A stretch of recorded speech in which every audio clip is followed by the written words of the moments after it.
We're used to being here early in the morning. Am I on? Testing? Yes. Okay. Yeah, thanks to all of you that have hung in with us the last couple of years on Zoom. You're going to have to put the microphone right by your lips. Right there. I'm going to eat the microphone for the afternoon. So thank you all for coming out. Thank you, Redwood Capital, for the light refreshments today.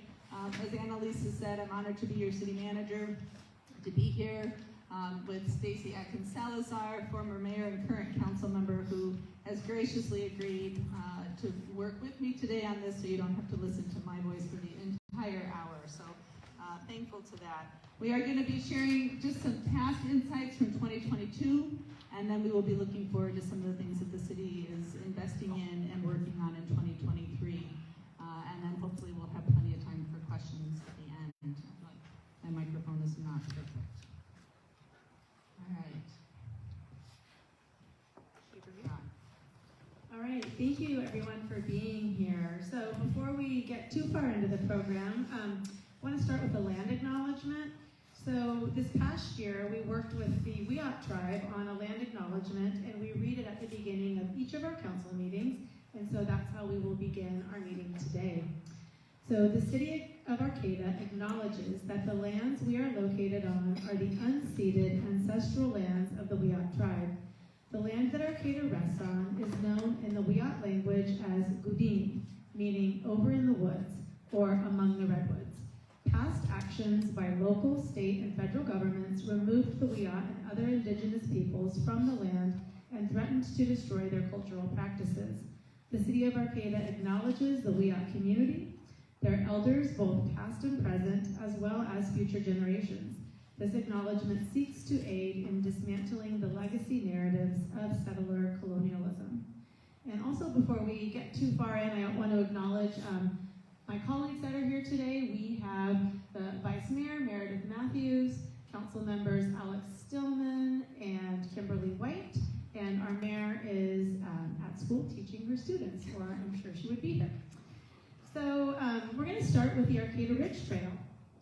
So that's one of our fun projects that we have as we reflect on this last year, and starting with the opening of the long-awaited Arcata Ridge Trail, which is a 4-mile, or some people are saying it's closer to 5, so 4 or 5 mile trail that connects from West End Road, which is behind the industrial area, up into the forest. So be ready to walk uphill to the ridge to get started.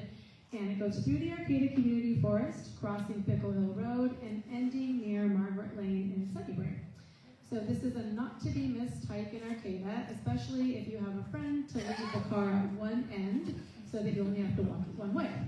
And this property was a series, this project was a series of property acquisitions and grants that spanned over 20 years, and is a credit to our city's longtime forester, Mark Andre. Our next, takes the devil on. Our next really multi-year, probably at least 10 years in the making project is the first phase of the rehab of our wastewater treatment plant. We were able to pull all the pieces together in permitting and financing this year to break ground at the end of 2022. This phase 1 is a $62 million project. It is probably the single largest project that the city has ever undertaken in terms of a capital project. And the construction went to a local contractor, Wallen Construction. When we did the groundbreaking, there were many people from the construction company and his subcontractors that were thrilled to know that their staff were going to have work here in Arcata for a 2 to 3 year period and not be traveling on the road. We did fortunately time this project perfectly to take advantage of the state and federal funds that have been coming out of the pandemic. So we're estimating right now at least 90% of this will be completely grant funded through state and federal funds and not be borne on the backs of our ratepayers. So thankful to be breaking ground. And then just to share that probably one of the biggest accomplishments of this project, well, if you ask our staff, the biggest accomplishment is that we will be replacing a lot of the infrastructure that is 50 to 60, some 70 years old. And they have kept it going for a long, long time. But the other piece that's been very important to the community is that we do currently disinfect our wastewater with chlorine. It's a chemical disinfection. and then we do remove the chlorine with another chemical process before that water goes into Humboldt Bay. But it's been a long time goal of this community to eliminate that chlorine from our process. So this will move us to UV disinfection as well, ultraviolet disinfection. All right, so then we also trialed a safe parking program, and we funded that with some of our ARPA or stimulus funding. And so a one-year contract was awarded to the Arcata House Partnership, and that was to both create and run the safe parking program. And it has been extremely successful. So some of the statistics that you're seeing, 87 different individuals have been served, 6,900 bed nights, 17,000 meals, 19 individuals moved into shelter, 20 went straight into permanent housing, so 70% are currently returning to the streets. It's about $600,000 a year. So as you can see, the positive side of this, there are lots of positives, but the success rate for this program has been incredible. And if you're wanting any more details on that, you can talk to Darlene Spohr, the executive director of the Arcata House Partnership. But the percentage of individuals who do not return to the streets from this program is a much higher rate than other programs so far. So the challenge is that with any 24-hour-a-day program, the cost is high. So the upside of this is it's very successful. One of the downsides is also very expensive. All right, so we wanted to reflect a little bit on the 2022 election. The election brought, one of the things that it brought was the passage of a ballot measure, a petition that was now requiring the earth flag to be flown at the top of all city flagpoles.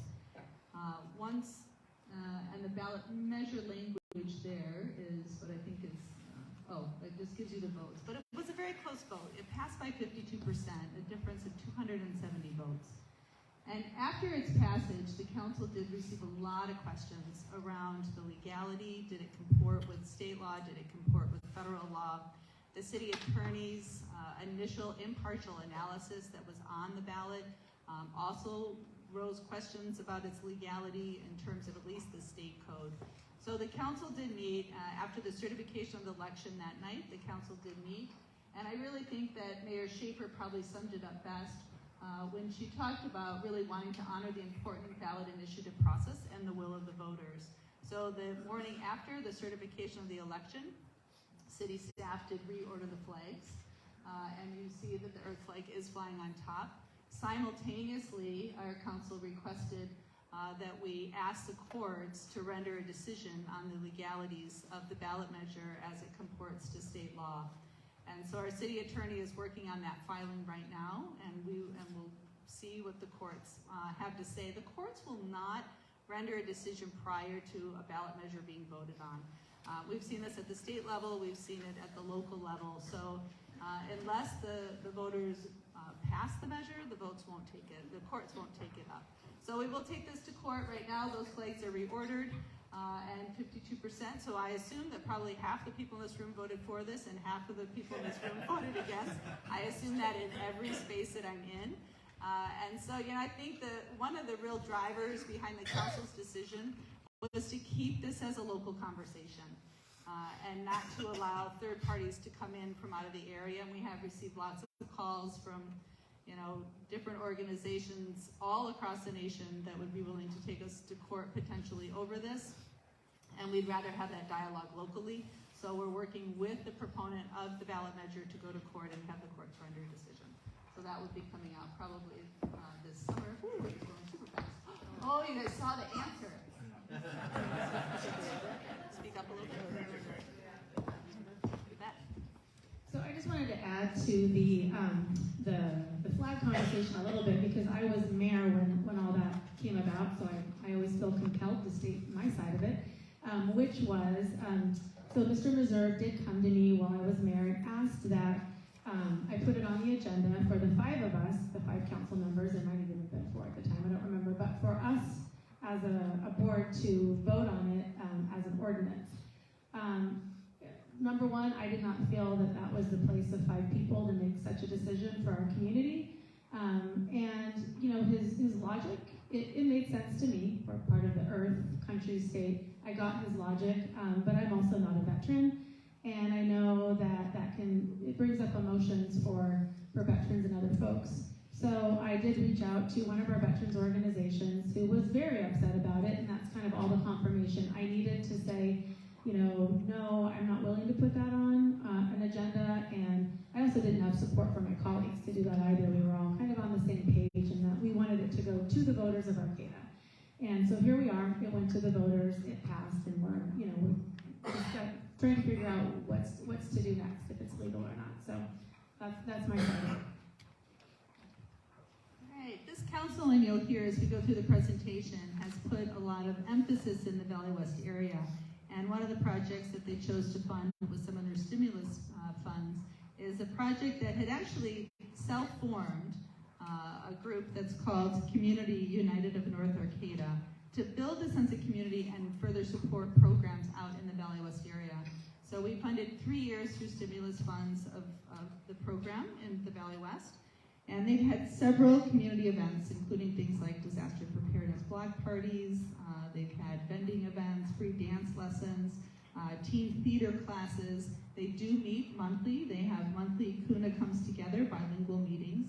And they are just starting now their second year of what is called participatory budget. So a portion of their budget is set aside for that Valley West neighborhood to decide on the improvements that they'd like to see. So last year they funded some of the things in these pictures. They funded murals, they funded a picnic area. Let's see, what else did they fund? I wanted to introduce, so Kimberly White is our council member, but she also was part of bringing this group together even before the council had funded the project. So she is continuing to work with this project and see organization in Valley West as well. So if you have questions, deep questions about Kuna, please see Kimberly this afternoon. So we also completed improvements to Shea Park, and if you haven't challenged yourself to try out the first North Coast Ninja Warrior Park, I encourage you to give it a try, and good luck with that. You can see some of us up on the net, and that's about as far as I would say most of the group got on that park. So, except for Joe Mateer, he was killing it, but it's pretty challenging. So, and if you're not able to do that, there's also table tennis, which most of us can enjoy that. All right, so maybe some of you saw the answer, but we're going to break up some of the slides today with some trivia questions. And our first one is, how many miles of maintained trails are available for public access in the city? And your choices are 12, 15.3, 28, or 42.5. So just a quick show of hands, how many think it's A? 12 miles, 15.3, 28, 42.5. Okay, I think a lot of you saw the answer. You should always bring your own clicker. That's the key. But pretty amazing for a town our size, really, to have over 40 miles of maintained trails. Certainly a value that we hold here. So community ambassadors. While I was campaigning, I heard from a lot of people and businesses about a desire to keep the plaza cleaner and develop programs that would foster a sense of safety downtown. So the Community Ambassador Program was built out of these requests, and we do have with us today some of our ambassadors. I know we've got our lead ambassador, Fire Phoenix, is up here, and I know we've got both Jean and Isaac in the back, and hopefully that covered it all. Yeah, and I call these folks the new rock stars of Arcata, because literally whenever I'm in a room with them, they get lots of attention and appreciation. So these ambassadors promote safety, tourism, and plaza use through their knowledge of local businesses and their visible presence. They advance goodwill and pride in the community through activities such as litter and graffiti abatement. And these ambassadors provide all types of assistance to include guidance on retail and restaurant options, as well as connecting community members to information and services. So we've got some great statistics. So these are from December. So I believe that's only 3 months into the program. Okay, so we're coming to the end of March. So just the first 3 months of the program, here's what was happening. 1,964 personal interactions, responded to 81 complaints, picked up 1,232 buckets of trash in 3 months, and received 675 thank yous. I went on a walk-along with the lead ambassador, Fire, earlier in the week, and we had some personal interactions. We did pick up some buckets of trash, and we did receive a thank you. So I don't know how many other workers in our city get that many thank yous. So it's pretty significant, and we've really seen a lot of public appreciation for this program, so we're pretty excited about it. We have 2 years of funding, and that again was stimulus funds money that we use.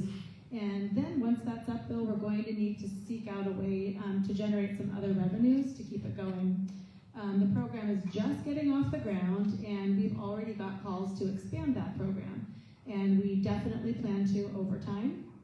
So this is a pilot program. We intentionally are keeping it small, and we're just kind of focusing it in the downtown at this time, just so we can work the bugs out and really get a solid program. And once we've done that and we've got some funding secured, we definitely plan to expand it to other parts of the town, like Valley West and others. So, and we also have at least one more position for an ambassador right now. So if you know anyone or you yourself is interested in becoming part of that, I would definitely seek out Fire or one of the other ambassadors and let them know that you're interested.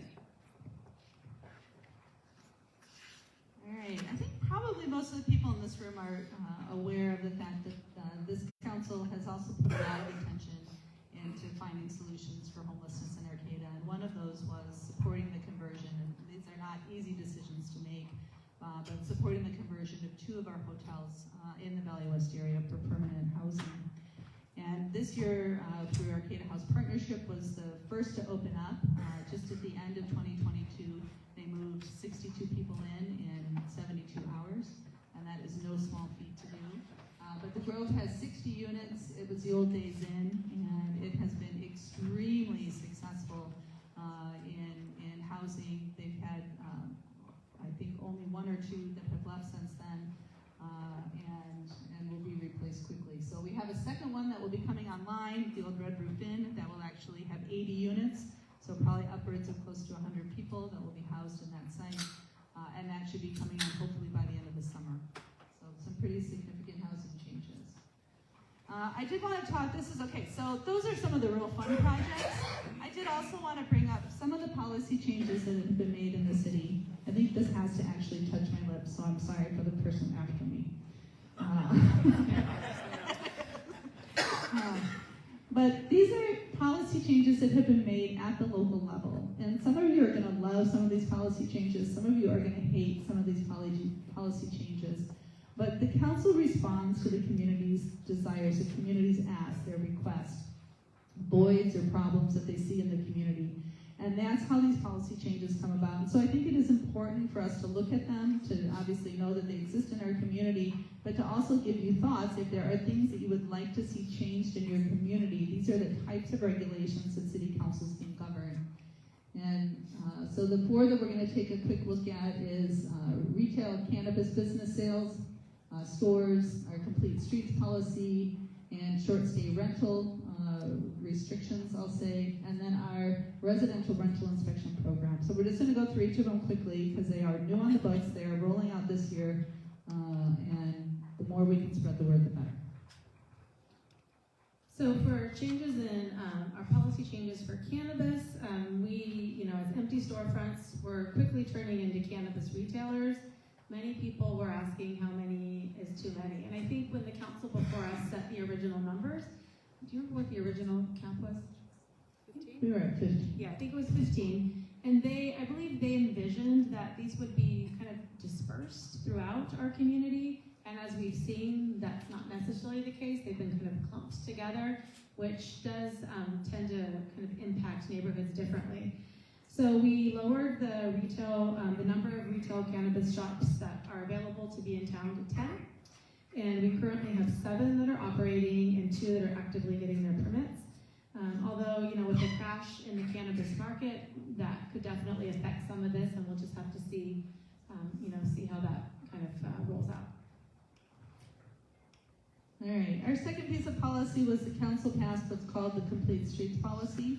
And this probably affects city projects more than private projects, but when we are either building a new road, which we do at least once every 20 years, or really when we're doing significant rehabilitation of some of our current road. The idea is to really bring it up to standards that enable efficient and safe use for non-motorized transportation measures. So you can see just illustrated in the picture here the idea of real active and wide sidewalks, dedicated bike lanes, good crosswalks, and then ways that we can sort of limit speed of cars. So you'll see this roll out as we do the Old Arcata Road project. That will be our next significant rehab project between, let's say, the Buttermilk Roundabout and the post office Bayside.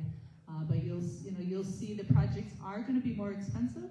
So we're going to have to probably work a little bit harder to find funding, but really trying to support active transportation in Arcata. Okay, so vacation rental policy changes. With input from many in the community concerned about our housing market, our council restricted short stay rentals or vacation rentals to 100 units or less. And there are some vacation rentals, actually quite a few, that are exempt from this cap. And I think it's really important to really highlight what those are, because people have concerns, for their own personal property and such. So first of all, units that are rented for less than 30 days per year are not included in the cap. If you are a property owner who lives on site and you've just added, you've added a vacation rental or an ADU, it's your property where you live, that doesn't count towards the cap. So we wanted to be sure that folks could do that even if we do reach the 100. And also, if it's a unit like a room that you're renting in a private residence, that also doesn't count for the cap. So the council recognized that short and long-term rentals were often used by residents to afford getting into, especially their first home, and we wanted to support that. So we tried to kind of thread the needle and be thoughtful in how we crafted this ordinance. Okay, so I have the next trivia. Who is the only current active NFL player who played football collegiately at what was Humboldt State, now Cal Poly? So raise your hand if you know the answer to this. Okay, yeah, I didn't know either, so we got like 4 people. All right, you ready? You'll yell it out if you know what it is. Who is it? Okay, yes. Alex Kapler, right guard for the Cincinnati Bengals, won a Super Bowl with Tom Brady. Most of us probably know Tom Brady. And yeah, all right, good job. All right, the most current piece of policy that the council has passed is what's called the Residential Rental Inspection Program. And I think we all saw in the pandemic there were landlords that were extremely generous to keep people in housing. We've also, if you've lived in Arcata for a long time, know that we do have a lot of substandard housing that is used for rentals, and it often becomes student rentals.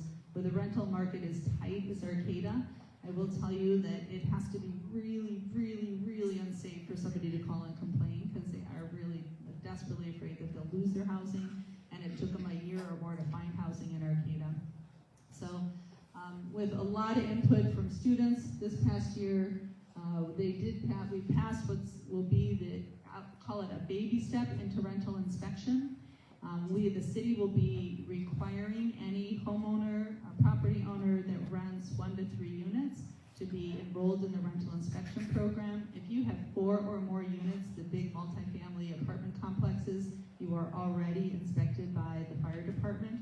We're trying not to duplicate those services and start at least with those properties that are currently not under any inspection program. And we're trying to make it as easy as possible on the property owners as we can, but we're really looking to improve the city's housing stock and really looking to support both tenants and landlords as they move forward in making repairs. The program will be required for all long-term rental dwelling units, and we're trying, as I said, to keep the fees really low. It's $20 a year, and then once every 3 years, if you choose the city's inspection, it's about another $74. If you pass the first one with flying colors, you have the choice of self-reporting and self-inspecting for 5 years. At the 5-year point, the city will come due at no cost to you and do an inspection to make sure that it's still up to the same standard, and you can self-report them for another 5 years. So we were not trying to be like super overbearing with this regulation, but at the same time, we wanted to have basically a forced entry into homes to be able to look at each of them and take that burden off of the tenants that are so hesitant to call. And we do know, I mean, there are some significant safety issues sometimes in units that have been converted without building permits. We've seen gas stoves that have been put into places with no ventilation. We see windows that don't open. We see windows that don't lock. We see doors that don't open. We see doors that don't lock. I mean, we're looking at really high-level health and safety concerns in these properties that we'll be addressing through this program. And just to add to that, when I was campaigning, doing the door-to-door, flyers, my husband, who's a contractor, was walking with me, and you can ask him. We walked through a lot of places, and this is just the outside, and the amount of times that I heard, "This isn't a code, this is dangerous," was a lot. And so, the program that the city's doing is not designed to be nitpicky. It's really just the big health and safety issues. And I've heard people push back and say, but people can call in, they can complain. And yes, they can, but they don't. And at one of our council meetings when we were discussing this, our building inspector was leading that discussion, and he was giving us an example of some students, or a student that had called in. I believe it was literally raining like through the light in their house. And so our inspector asked, great, would you like to, make a complaint? I'll be right out there. And they wouldn't make a complaint. All the roommates were not on board with that because they were just afraid that they were going to get kicked out or, not be able to have housing. So yes, people can report, but they quite often don't. So we're trying to be proactive, mostly it's mostly students and lower income folks that we're trying to protect. And probably the most frequently asked question about this program is, does it extend to on-campus housing? And no, it doesn't. So they've got their own process for that. But I put the picture of campus housing just because the state will inspect their own. Okay. Anyone want to guess? How many? This is recovered. How many did we recover? How many did our police department find? Officers on the streets finding? 5, 28, 37, 102. What do you think? A. Raise your hand for A. 5, 28, 37, 102. Okay, kind of split around the 37. Sadly and thankfully, our police, so here's the lesson learned. If you show up a place and you find your car is not there, call 911 right away. Our police officers are very good at finding stolen vehicles. Unfortunately, if you leave your keys or you leave them unlocked, there is a fairly high likelihood that they could get moved anyway in Arcata. And we would like to avoid this for you. All right, so speaking of our great police department, they have been very focused on our community this year with over 33,000 calls for service. They added a liaison sergeant for the Community Ambassador Program and support for homeless service providers. They had mental health clinicians supporting patrol and responding to calls where mental health concerns were present. As I'm sure you all know and would agree that Arcata has the finest officers in the state. We very much appreciate them. And we just need a few more. We do have a few openings that are funded. And it's just, this is a tough time, especially in the state of California, to be recruiting for police officers. It's challenging. So if you are interested in serving or know anybody, please talk to our Chief Ahern, who is here today. Feel free to ask him about that. He's hiding up in the upper balcony. He does know all sports trivia also, in case you want to know. All right, looking ahead. I thought we'd just start to look ahead a little bit in 2023, some of the big projects. I was working with a class at Arcata High School a couple of years ago, and I asked them, I said, okay, I want you to really tackle a hard and gritty issue, something that really bothers you in the city of Arcata. And they were probably 17 and almost 18, 16 years old. And they said, we want to tackle the Elkey Woods Sunset intersection. Now, it is not an uncommon call for me to get to talk about this intersection with people. It just surprised me that it was coming from our high school juniors and seniors. But then I reflected on, they're all first-time drivers, right? And this intersection with so many touch points is very confusing and very scary for first-time drivers. So this is not the final design. Kevin, don't take a picture and put this on the front page that it's coming to Arcata near us soon. But we have worked for years to try to find funding, and we did end up finding a grant. Well, the city and Cal Poly pooled money. Now everyone's grabbing their phones to take a picture. I love it. Maybe the April Fool's joke one. But we did, so Cal Poly came forward with the first $100,000 for this project. The city also put in about an equal amount, and then between that match, we went out and found a $500,000 grant from Caltrans from the state to go ahead and do some final design. So this is just one of the designs that are being considered. I just wanted to share that we are working on this intersection. We know it's a challenge, and it's a really nice, it's one of, I'll say, a really good partnership both with the state and the university right now. If you have ideas, creative insights, this is a good time to share them because we are in final design, and then we'll start environmental review phase on something for this intersection coming up. I probably took this one because it's maybe not as fun. All right. But I just wanted to share, more and more people have been asking to connect online. Although we'd love to have you come into City Hall, we recognize that your time is busy. So we did launch an online building permit, and talking to our building staff just in the last few weeks. We have only been online since January, and they said their foot traffic in the office has probably gone down over 75%.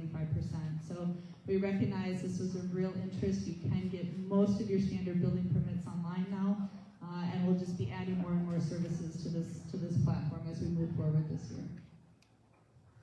Okay. How many miles of water line do you think are in the city? 18? 28? 78? 1,500. You guys are all going to go for that 1,500. No, it takes 78 miles to connect all of your homes, all of your businesses, to all of our water tanks. So, and yes, remember, you are all connected. Water and sewer. If you put something down your toilet, it very well could come up in your neighbor's house, so be careful. And it definitely comes out down at the wastewater treatment plant, let me tell you. We got to tour, and it was pretty interesting. So, Carlson Park, we mentioned that the council has been very focused on Valley West for the past 2 years, and those efforts have finally secured 3 different grants totaling $2.4 million that will help develop the Carlson Riverfront Park. So it will include a multi-age playground, a special event area with picnic tables, barbecues, and restrooms. There'll be trails, nature and river access, ADA river lookout trails and observation decks, bilingual interpretive signage, a multi-purpose court, pickleball courts, and 2 access points to the Mad River. So that's pretty exciting. It'll be great to have that river access out there. And also, we've got the Arcata Ballpark. So this summer, Senator McGuire surprised Arcata with a $1 million allocation from the state budget to support improvements at the Arcata Ballpark. They're not as fancy as new bleachers, which I know some folks were wanting, but it does include ADA accessibility to the park, which was really lacking, or is lacking, and also to replace and enhance the facade. So if you look in the pictures, that's a vice mayor saying the national anthem for that particular game, so I really admired her for that. When I was the mayor at the time, and when I arrived, the senator told me I would be throwing out the first pitch. I would have liked to have had that information a little bit earlier so I could practice, but if any of you have worked with Senator McGuire, you don't really say no to him, just okay, yes.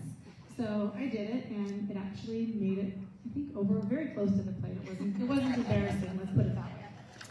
So I was grateful. So these are a couple of the photos that you'll see. The one on the right will show us an example of an area that needs ADA improvements. And if you look at the picture on the left, well, I think it speaks for itself, and you can see why it might need to be enhanced or beautified a little bit. Okay, so also, I don't know if you guys, if anyone's been to Redwood Park and noticed that the play structure has been there for a very long time. So we have initiated a new master plan just before the pandemic, and the first phase of improvements is the replacement of the playground, and also parking lot and trail access improvements, and a new bicycle pump track. So these are some pictures. The picture on the left, that depicts what a bicycle pump track looks like, and that's an area that you can, kids can, or adults, anyone, can learn and build their skills up for mountain biking before they go up into the forest and get real adventuresome.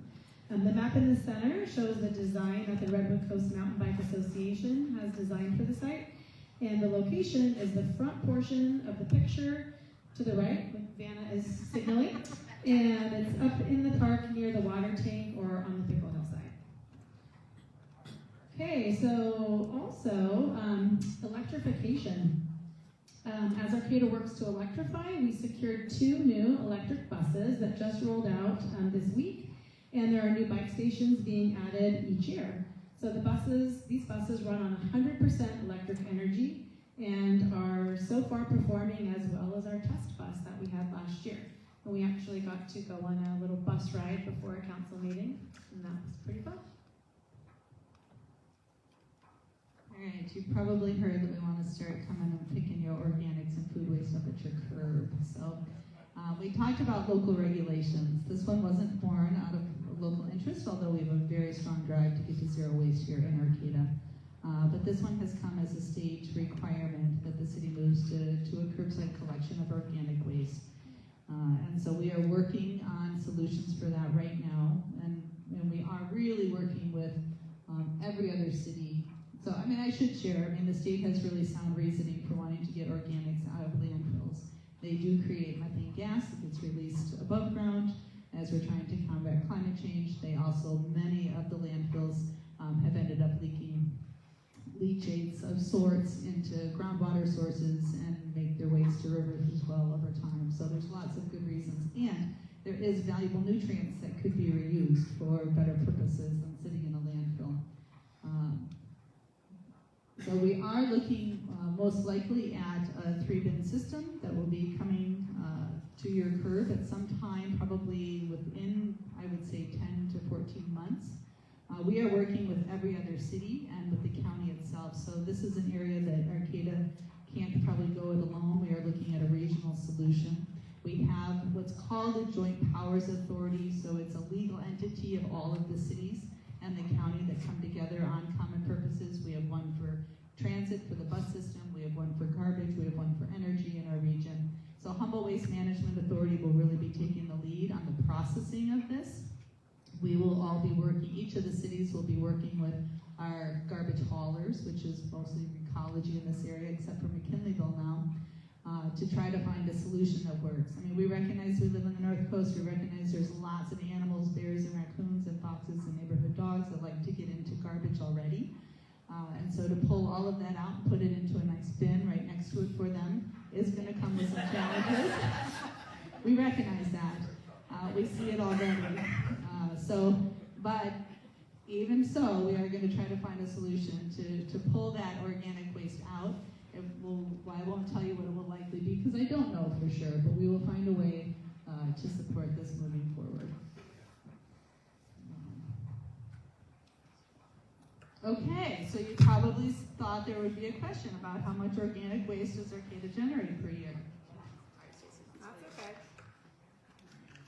All right, so you've got the question. So we've got 50 tons, 350 tons, 1,500 tons, and 2,700 tons. So any guesses for 50? They're too smart. They know we haven't lowballed them yet. 350 tons. Yep. Okay, a few. 1,500 tons? Yeah. A few more. 2,700 tons. Right by it. 2,700 tons. So it's about 300 pounds per person. Ooh, I read this as per household, and yeah, per person. So that's even worse. All right. I wanted just to take a few minutes to talk about Equity Arcadas. People often ask me, what are aspects of your relationship with the university, between the university and the city that change over time?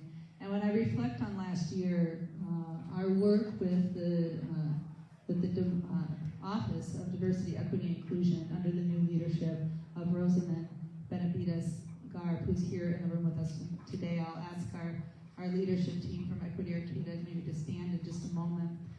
But really under his leadership, I have seen a deepening and a commitment to equity work that bridges the university and the community in ways that we have worked to try to achieve, but just hadn't had sort of the oomph behind it until he really took that leadership role.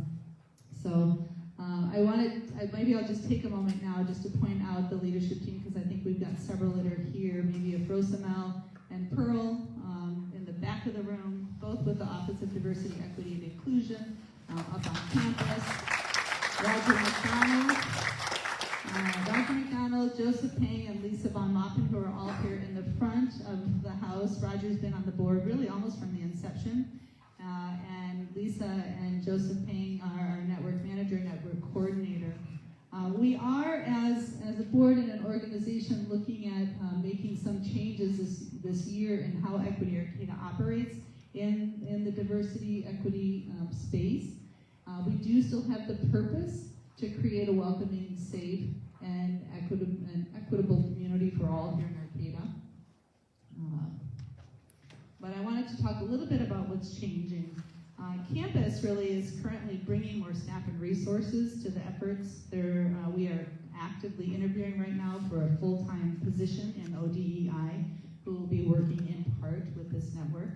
And then they have also funded an equity fellowship, which is being filled right now by Lisa Von Mappen as our network manager as well. We are restructuring to potentially do a little less of our direct work. We will still do some direct work, but we're really finding that the space that we're successful in is bridging and making connections and bringing support to other equity efforts that are happening within the community.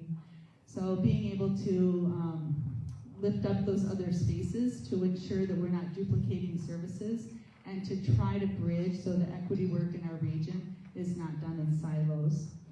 The deeper partnership, I really think, between the city and the university, and in honesty with the chamber as well. The chamber has really stepped up to be a good partner with Equity Arcata. In fact, I think you saw Equity Arcata logo as we started the presentation earlier today on the chamber slide. We are really looking at garnering some significant out in the area kind of national grants to bring into this program, because we would also like to be able to financially support some of the initiatives that we'll be working with as we move forward in this year. We will always have, so a couple of, let's see what else I've got in slides. We've got, just to talk a little bit about changes in structure. As I've said, we are adding some staff resources to the organization, and then the other piece that we're adding this year is a student advisory group for equity, or called SAGE. So it will really be centered kind of in BIPOC leadership on campus through campus centers that will have representation on the SAGE board, and really work to inform and assist the board and the Equity Arcata partners in moving those forward. We will continue to have working leader groups. A great example of this is Wesley Chesbro and Ann Hartline, who have led Home Away from Home. This is a group that does 4 food and supply giveaways to students. Prior to the pandemic, we did them as potlucks, and it was just a chance for students to meet residents that lived in Arcata and make connections and ask questions. We had to move to some COVID-safe protocols for a couple of years, but we're starting to have sort of more dialogue with students as they come forward for resources. But they've been a really welcoming part of bringing students into our community. We will have opportunities really at all levels of the organization, including a few member positions that will be opening on the board this year. So if you have any interest in connecting in equity, diversity, and inclusion work in Arcata, please reach out to Equity Arcata. As I just introduced, there's many people here in the room today that you can talk to, or you can definitely reach us through our contact information as well.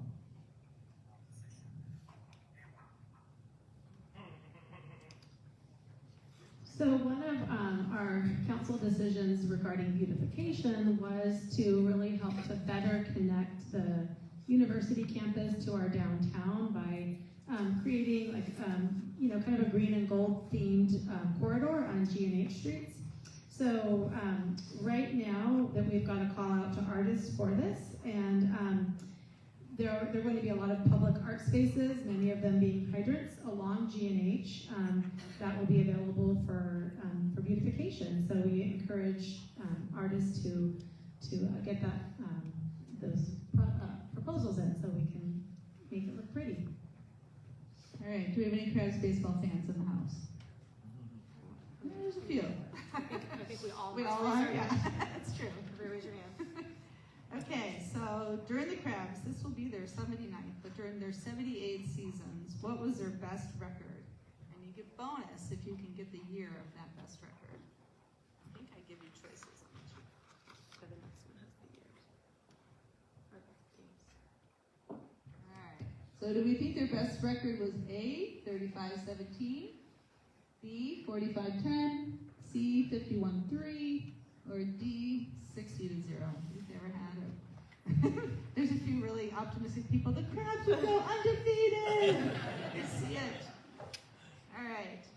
Their best season was in 1985, but they did go 51 wins, 3 losses in that season. So they are excited. Their new scoreboard just came in last week. So we've already got some of the improvements to the ballpark coming in. So it's going to be a really exciting season this year. All right. This is the part we have to talk a little bit about the numbers. But if you start feeling like this, just remember there's only 5 slides. Only 5 slides. Okay, so we're going to start with housing.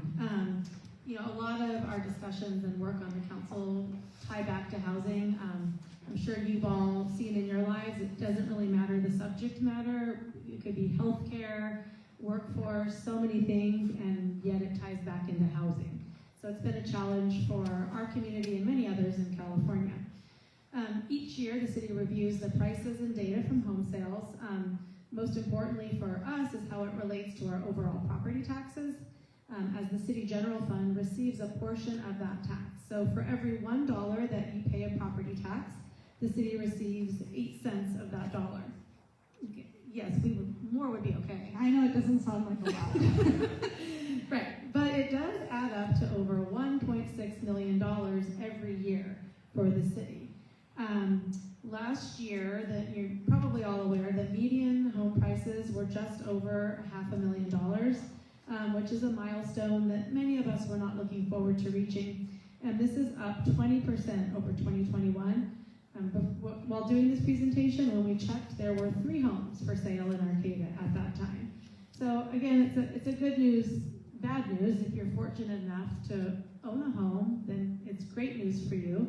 But if you don't, or if you're hoping that your children or grandchildren will be able to stay here and buy a home and be part of our community, that's the bad news, that it's going to be very challenging for them right now unless we don't make some changes. And our council is working hard to try to come up with ways to increase our housing stock.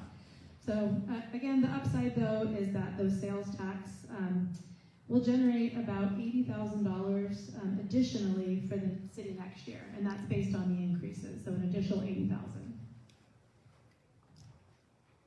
And we're going to take that $80,000 and use it wisely, because when we start to look at our trends in sales tax and in our local tax, and you don't have to look at every number on the screen, I'll point out the important ones. But it is important for us to track very closely our sales tax from year to year. Predominantly, our core public services, parks, recreation, police services, are funded through taxes. So this gives us a good sense, and we are holding pretty well. Actually, in Arcata, we held fairly well through the entire pandemic, in fact. But this is the first time that we've actually started to see year over year, very slight, this looks like a very slight decrease. But we all know in our personal lives, the cost of all services is going through the roof, right? So the city counts on that sales tax to allow city services to keep up with that cost of inflation as well. And we're not going to have that available to us. So the message for us is going to be the same in the sales tax. This is our local tax, so everyone pays 0.75% that stays exclusively here in Arcata. The trend on that tax is pretty much identical. The numbers at the bottom tell the whole story on an annual. We're just starting to see some slight declines. I did take a look at the numbers just for this current quarter. The numbers look a little bit better. One of the challenges for us in these numbers is that this is not a statewide trend. The rest of the state is really pulling out of the pandemic. It might just be the dropout in cannabis in that industry here, but I think there are probably a few other things at play as well. But we are sort of an anomaly. We are down countywide much more significantly than we are in the cities. Both Eureka and the city of Arcata are holding better than the county as a whole.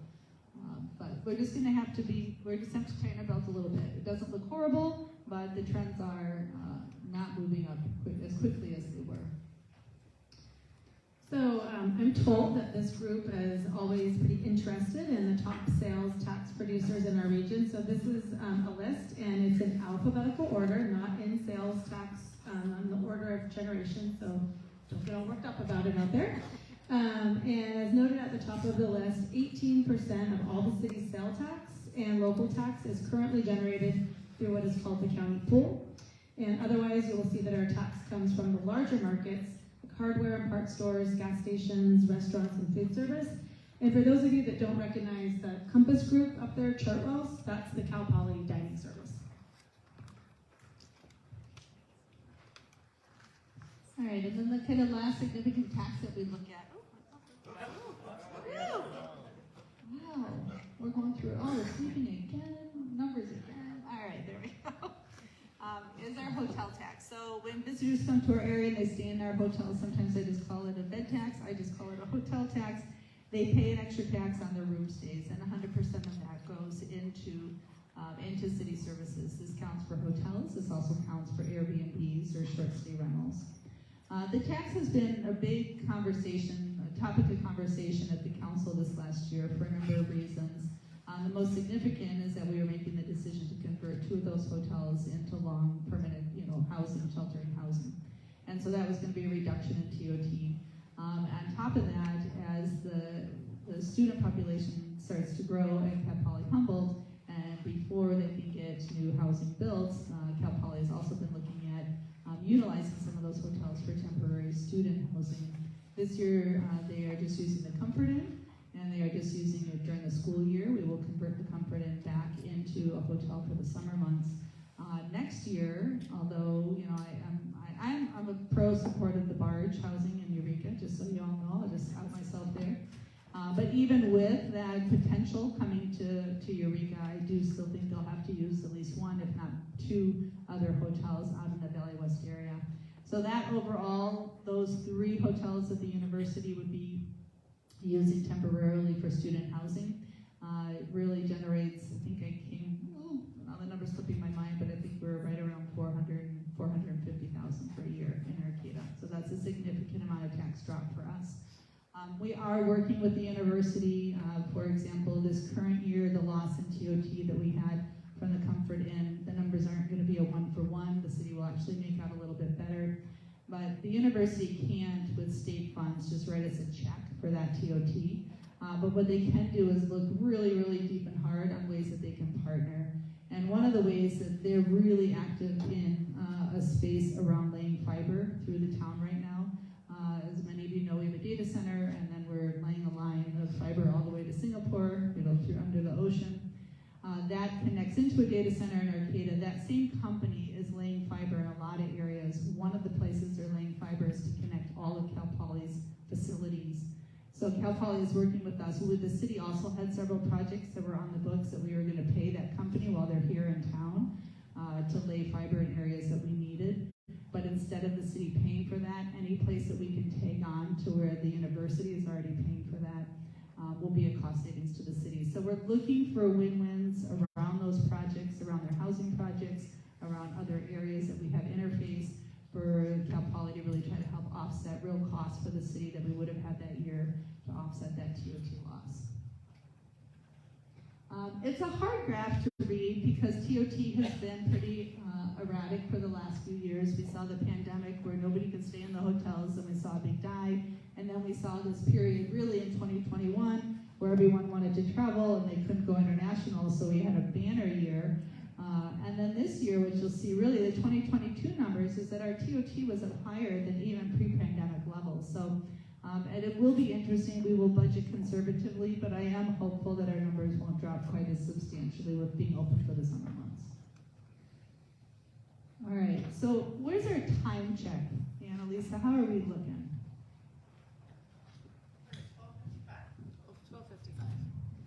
Right on. 1 hour. So I usually have a slide up that just asks, what are the most frequently asked questions that come to my office? I can share that, or we can break here, and you can have questions. I'll just take one to you.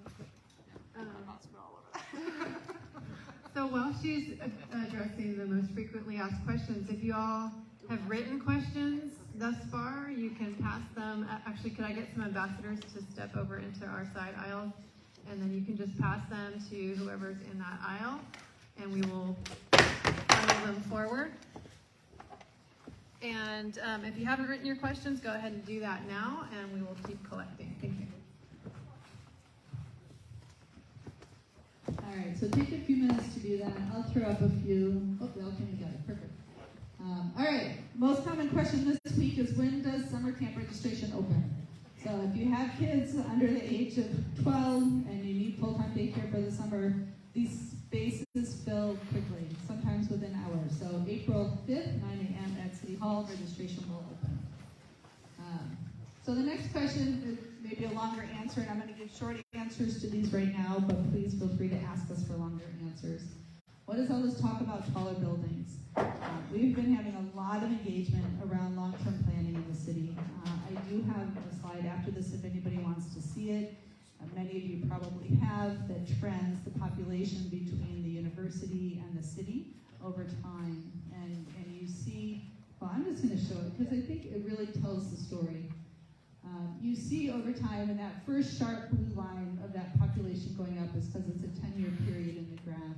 But you see the city's population and the university's population, not completely together, but really growing together upwards slowly over time. And then right around 2013, you see this huge spike in the student population, and many of us that were here through that probably remember that housing was even tighter during those periods. And what you see then all of a sudden in 2018 is this huge decline. And you would have thought that the population in Arcata would have also seen that decline. But in fact, what we saw instead really is the highest increase in population than we've seen in our entire history. We're growing in terms of population at a faster rate than we've seen ever. So as Cal Poly tries to start to build back to numbers when they were up here at 8,500 students, those housing units that those students lived in have already been filled with people that have moved in this area. I think that's what we're feeling in our housing crunch. So the city is doing some very active long-range planning around where are areas in our community that we could have denser housing. A lot of times people just talk about the Gateway. That is one area of town, but there are several areas of town that we're looking at basically densifying or potentially allowing denser housing in those regions. And part of that is how tall do we go? So no decisions have been made around that. The Planning Commission will be making a recommendation. There was some studies that were done that looked at 4, 5, 6, 7, and 8-story buildings. Those are hard decisions and hard discussions for us to have as a community, but this is the time to engage in that conversation. We've been at it about a year. We do hope to have some real drafts by this summer, and we do hope to be adopting that new regulation next spring of 2024. So if you have thoughts, please do bring them forward now.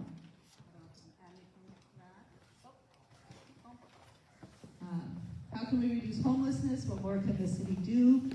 This is also could have a whole hour that we could talk about this, and we'd be happy to talk more about it after today.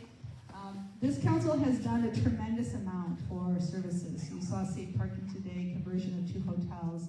They worked really hard with Arcata House Partnership, who we just could not ask for a better partner in providing services to those unhoused in our community than Arcata House Partnership.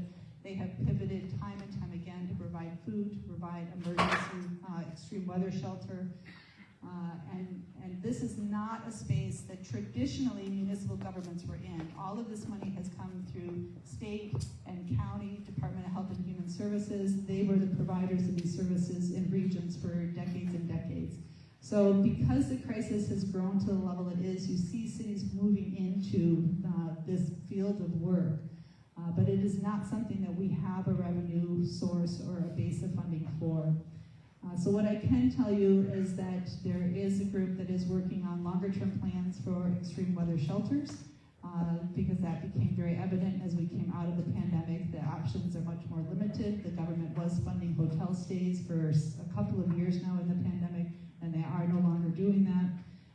And we are still looking at additional housing, shelter, and support services, but this is going to be an all hands on deck. Our faith-based partners are trying to step up in ways as they come out of the pandemic, but it's not going to be an easy solution. So if you have creative ideas, please do bring them forward. We are going to have to work through this one as a community. I just want to share with you that the city and this council in particular has tried more creative things than really I've ever seen tried, but the progress will be slow. And how can I apply for a job at the city? We are right now, because of course, we need good staff. We're hiring for dispatcher, we're hiring for maintenance worker, we're hiring for police officers. I do get a lot of questions about can we get more police services? Can the police work more in traffic?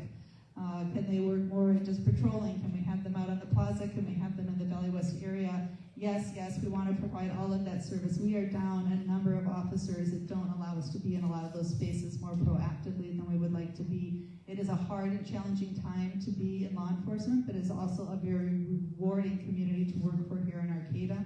So if you have anybody who's remotely interested in jumping into the law enforcement field and being part of the change and the rebirth of community policing, please do send them to myself, to the chief, to the police department. We still have an active academy here in this region that we can send people through, and we will continue to do that until we can get back at full staff and be able to provide some of that more proactive policing that we'd like to do in this town. So those are just short answers to those, and we'll see what Annalisa has for us. Do you want to change the other pen? Not as excellent. Okay, we have so many great questions, and I don't know if we'll be able to make it through them all, but I think some of them have short answers. So, does Arcata have an interest in helping encourage extension of the Great Redwood Trail to Manila Samoa Peninsula, connecting two neighbors? Heck yeah. Concerning, do you have anything to add? Yeah, Arcata has been super active in the trail space and continues to work with Mike McGuire's office, who's really was spearheading that legislation around the creation of the Great Redwood Trail. And so yeah, I mean, if you need direct connection, our environmental services, Emily Seacorn is our environmental services director now. She's hugely deep and steeped in the trail community. The city right now, we're working on our next extension piece, which is the Annie and Mary section, which will go from the skateboard park out West End Road and to the pump station park as you head out. It's owned by Humboldt Bay Water District, but that's our next extension piece. I did hear, I haven't seen the media, so I probably shouldn't say, but I did hear that the bids for the Humboldt Bay Trail South came in within budget. So hopefully the Board of Supervisors will be awarding that soon and get that under construction. So. Exciting. All right. Concerning service vehicles, are there any plans for annual parking permits? That's the first question. There are no plans. So if you have an interest in annual service vehicle parking passes, see me and let's talk about it. And then the second part of that question, what are the plans for the service vehicle parking in the gateway zone? There are no plans for service vehicle parking in the gateway. So you should engage in that process and speak to us about what would make sense, what would work. Parking is going to be another, building height and parking are both going to be really tough discussions to have. You trade parking spaces for living units. I mean, that's the trade-off. So this council and the planning commission are going to wrestle with how many parking spaces per unit. Do you require 1 for 1? Do you require 2 for every unit? Do you require a half for every unit?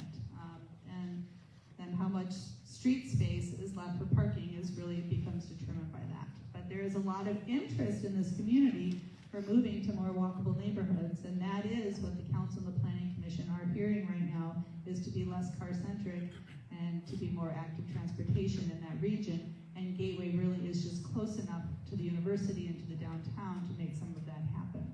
So if you have opinions around that, this is really the time to engage. There was a question that was just stated GAP, Gateway Area Plan, so I don't know if that meant, did you want to talk about that? So I'm not sure if you want to flesh that out. Stacy can't. A couple of our council members, as the community probably knows, I mean, they can run into areas of conflict of interest, and so both Stacy and Alex Stillman have properties that are within the Gateway Area Plan. The Gateway Area Plan is still in the Planning Commission's hands.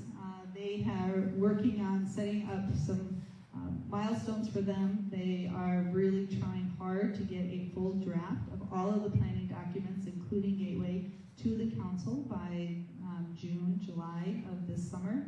And then the council will start to be able to make some of those decisions around that.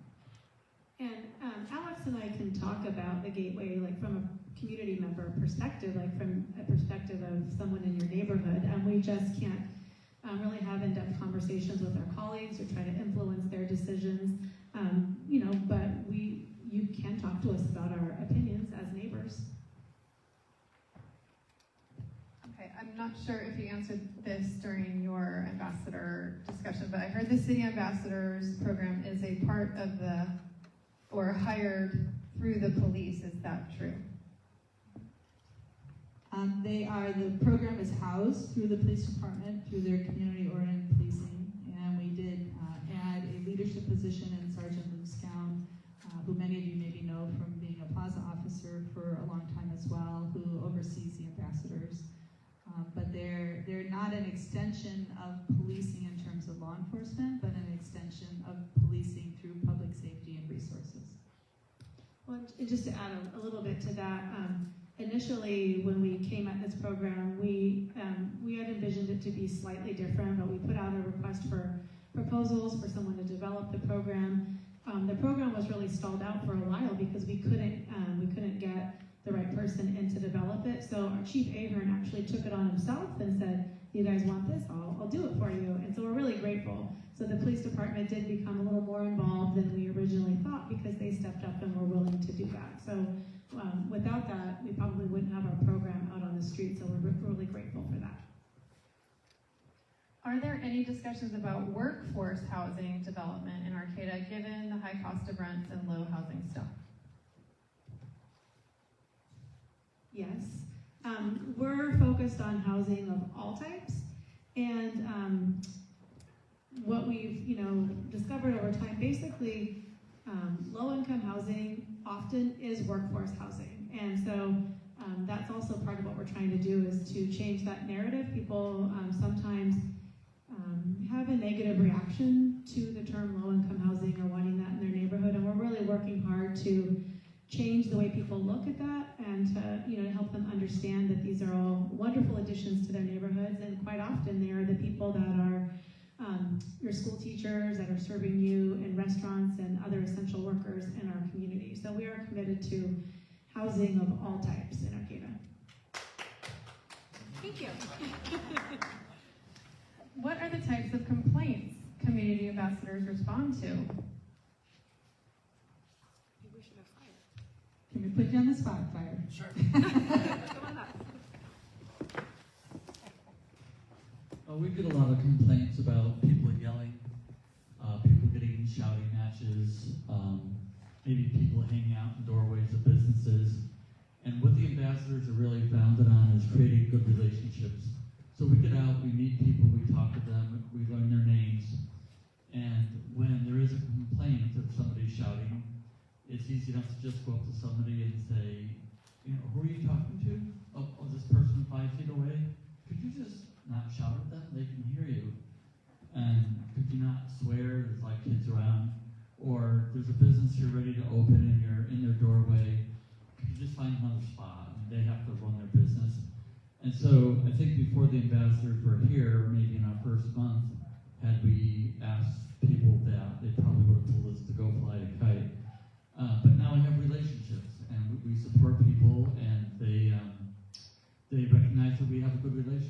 And so when we ask them something, and we ask them nicely, we're not law enforcement, by and large, people comply.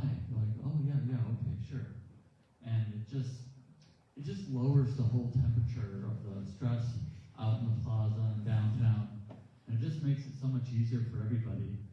And I think it helps that homeless people don't feel invisible, and that they feel heard, and they feel valued, and they can tell their story, we share our stories. And so those are the sorts of complaints we deal with and how we deal with them. I just want to share one story. When I was out with Fire, he has developed a relationship with one of our more challenging homeless folks in the community. And as I'm sure you know, sometimes people can collect a lot of, it's basically trash, and it ends up sometimes being left behind. And when we were out working, we stopped, and Fire asked the individual who had a lot of bags of stuff, hey, is any of that trash we can take? And I think that person gave us probably 3 or 4 small bags of trash that we were able to take and properly dispose of, and that saved someone else, it saved our streets from having those 4 bags left behind. But, early on in the program, Fire wouldn't have been able to have that conversation with the man, so it was just, something that he had developed a relationship with them, and he was able to turn over some of his, trash to us. So there's important work being done. Is the trend in sales tax at all related to an increase in online shopping?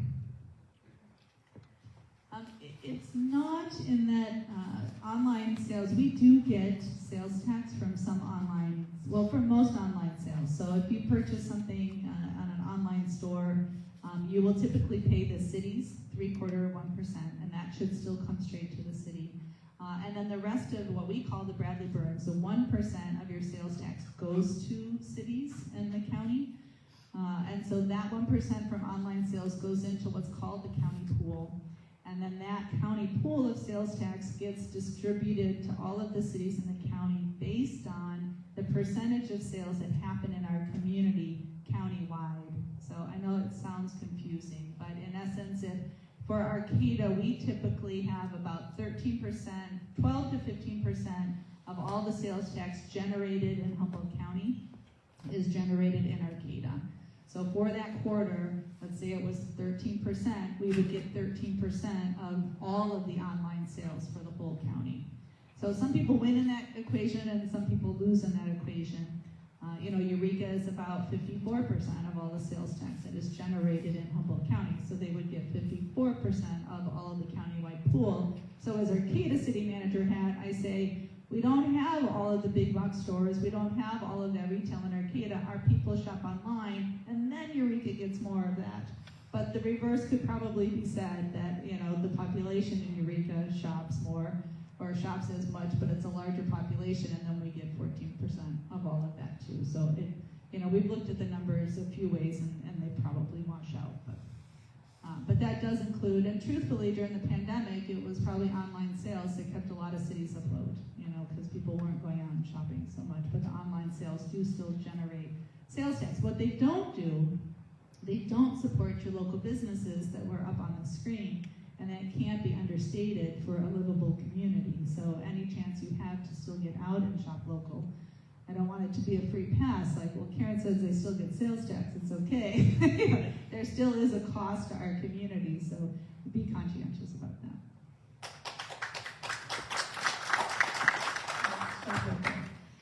Can the city, or is the city doing anything to make the north side of 8th Street between G and I more attractive?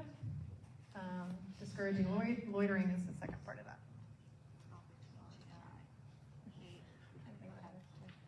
I think the question is in reference to, we have a new set of services that is happening on 8th Street, and we are working, and Arcata Playhouse has been, had some monies from some city, a grant that came for services to the unhoused, and they are operating some art program and music and theater programs in a space that is along 8th Street between those 2 blocks. So there has been some kind of loitering in that area when that program isn't operating.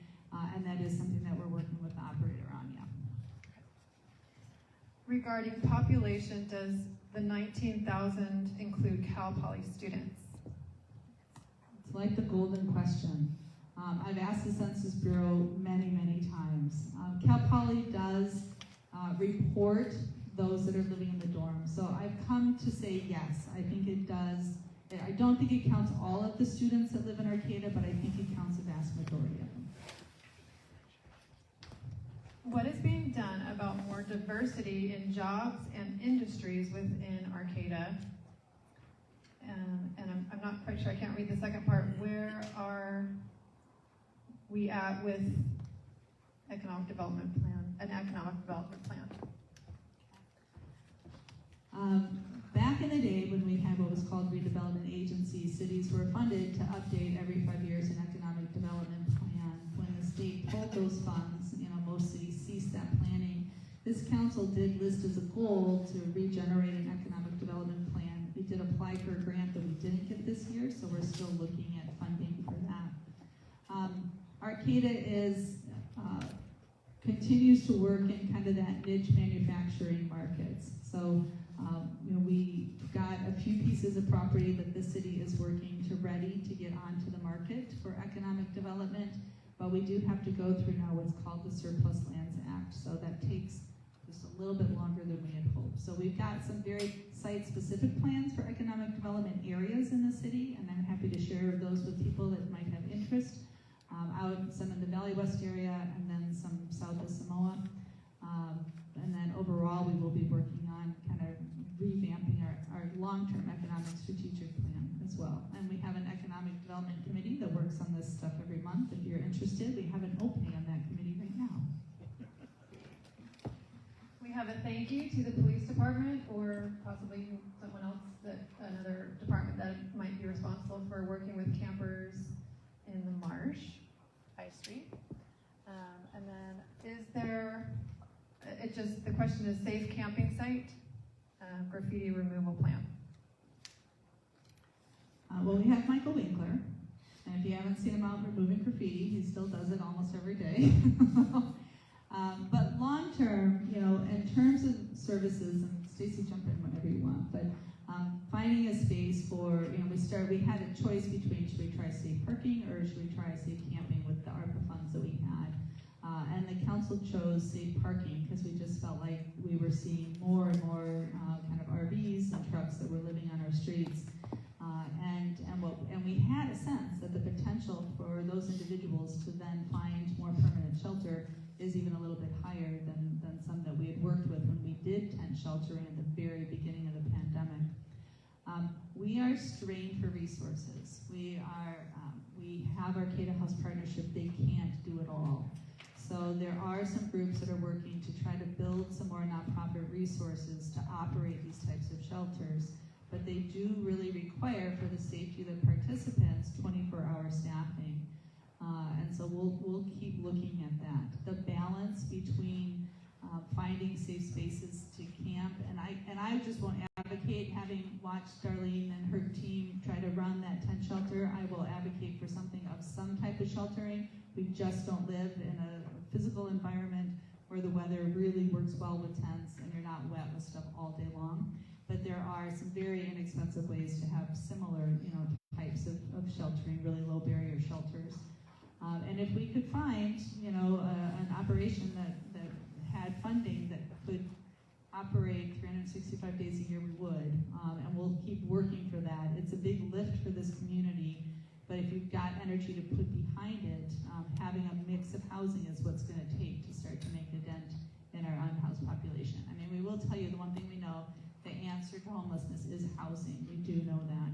And up and down the coast, coastal areas and warm weather areas are maybe more impacted, and we probably won't build our way completely out of the unhoused population right now. So balancing where we have camping in this community and where we allow that, with how rapidly we can continue to build housing, that's going to be a question that this community should be discussing.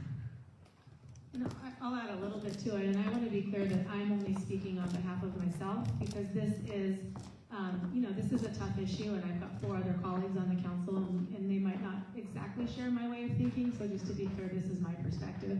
But I'm really proud of all the work that we have done towards that. At the same time, I also question how much more we can do, and I'm not saying that we're giving up, but it would be nice to have some regional partnerships. It doesn't, to me, make a lot of sense for 2 or 3 individual cities to try to do all these programs.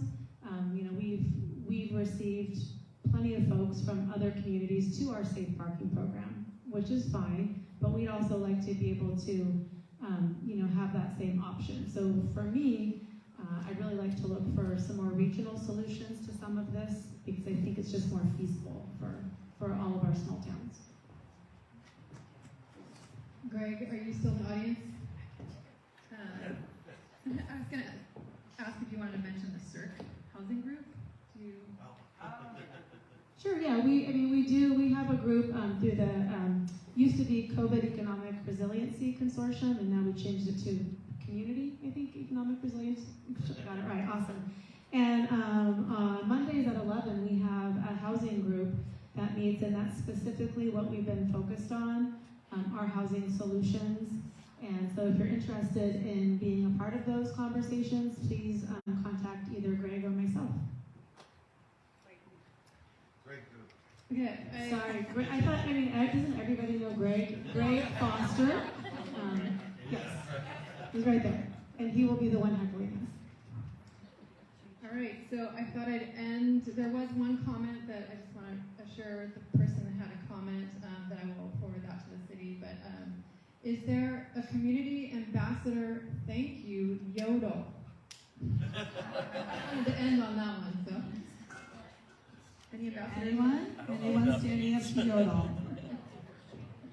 I'm hearing that might be a huge void, and if you're working on that yodel, I expect to hear it at the next council meeting. I will put you on the agenda, whoever you are. Okay, well, thank you all so much. Big round of applause for our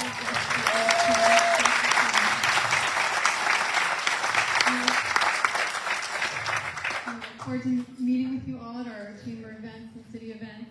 And again, if you have additional questions and comments, please use our QR code to scan in our feedback and question survey. And with that, we'll wrap it up. Thank you so much. Thank you.